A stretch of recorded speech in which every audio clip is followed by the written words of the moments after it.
ವೀಕ್ಷಕರೇ, ನಮ್ಮ ಚಳ್ಳಕೆರೆ ಟಿವಿಗೆ ಸ್ವಾಗತ. ಇಂದಿನ ಪ್ರಮುಖ ಸುದ್ದಿ. ಮಕ್ಕಳೊಂದಿಗೆ ಊಟ ಸವಿದ ಸಿಇಒ.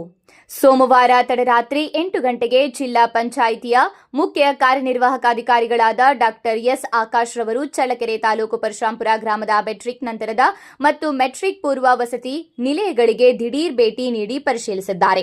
ಹಾಸ್ಟೆಲ್ನ ಎಲ್ಲಾ ಕೊಠಡಿಗಳಿಗೆ ಮತ್ತು ಶೌಚಾಲಯಕ್ಕೆ ತೆರಳಿ ಈ ಭಾಗದಲ್ಲಿ ಸ್ವಚ್ಛತೆಯನ್ನ ಕಾಪಾಡುವಂತೆ ಅಲ್ಲೇ ಇದ್ದ ಸಿಬ್ಬಂದಿಗಳಿಗೆ ಸೂಚಿಸಿದ್ದಾರೆ. ಹಾಗೆ ದಾಸ್ತಾನು ಕೊಠಡಿ ಮತ್ತು ಅಡುಗೆ ಕೋಣೆಗೆ ಖುದ್ದು ಭೇಟಿ ನೀಡಿ ಪರಿಶೀಲಿಸಿದ್ದಾರೆ. ಈ ಹಾಸ್ಟೆಲ್ನಲ್ಲಿ ಇಲ್ಲಿನ ವಿದ್ಯಾರ್ಥಿಗಳಿಗೆ ಗುಣಮಟ್ಟದ ಆಹಾರದ ಜೊತೆಗೆ ಶುಚಿತ್ವ ಮತ್ತು ರುಚಿಕರವಾದ ಆಹಾರವನ್ನ ಮತ್ತು ಶುದ್ಧ ಕುಡಿಯುವ ನೀರನ್ನ ನೀಡಬೇಕು ಎಂದು ಸೂಚಿಸಿದ್ದಾರೆ.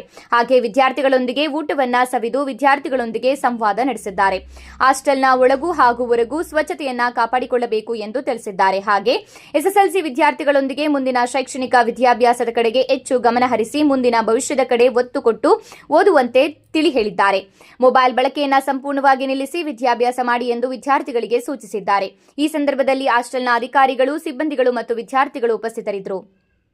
ಅದೇ ಗ್ರಾಮದ ಪ್ರಾಥಮಿಕ ಆರೋಗ್ಯ ಕೇಂದ್ರಕ್ಕೆ ದಿಢೀರ್ ಭೇಟಿ ನೀಡಿ ಹಾಜರಾತಿ ದಾಖಲಾತಿಗಳನ್ನು ನೋಡಿದ್ದಾರೆ ಮತ್ತು ದಾಸ್ತಾನು ಕೊಠಡಿಗಳಿಗೆ ತೆರಳಿ ಪರಿಶೀಲಿಸಿದ್ದಾರೆ. ವೈದ್ಯಾಧಿಕಾರಿಗಳು ಹಾಗೂ ನರ್ಸ್ ರವರೊಂದಿಗೆ ಆಸ್ಪತ್ರೆಯ ಬಗ್ಗೆ ಮಾಹಿತಿಯನ್ನ ಪಡೆದಿದ್ದಾರೆ. ಆಸ್ಪತ್ರೆಯಲ್ಲಿ ಸ್ವಚ್ಛತೆಗೆ ಮೊದಲನೇ ಆದ್ಯತೆ ನೀಡಿ ಒಳ ಮತ್ತು ಹೊರ ರೋಗಿಗಳಿಗೆ ಉತ್ತಮವಾದ ಚಿಕಿತ್ಸೆಯನ್ನ ನೀಡಬೇಕು ಎಂದು ವೈದ್ಯಾಧಿಕಾರಿಗಳಿಗೆ ಸೂಚಿಸಿದ್ದಾರೆ. ನಂತರ ಅಲ್ಲೇ ಇದ್ದ ರೋಗಿಗಳ ಆರೋಗ್ಯ ವಿಚಾರಿಸಿದ್ದಾರೆ. ಉತ್ತಮ ಆರೋಗ್ಯ ಕಾಪಾಡಿಕೊಳ್ಳಿ, ಆರೋಗ್ಯದಲ್ಲಿ ಏನಾದರೂ ಏರುಪೇರಾದಲ್ಲಿ ಸುತ್ತಮುತ್ತಲಿನ ಗ್ರಾಮಸ್ಥರು ಈ ಆರೋಗ್ಯ ಕೇಂದ್ರಕ್ಕೆ ಭೇಟಿ ನೀಡಿ ಆರೋಗ್ಯ ತಪಾಸಣೆ ಮಾಡಿಸಿಕೊಳ್ಳುವಂತೆ ಸಲಹೆ ನೀಡಿದ್ದಾರೆ. ಈ ಸಂದರ್ಭದಲ್ಲಿ ಆಸ್ಪತ್ರೆಯ ವೈದ್ಯಾಧಿಕಾರಿಗಳು, ಸಿಬ್ಬಂದಿಗಳು ಹಾಜರಿದ್ದರು.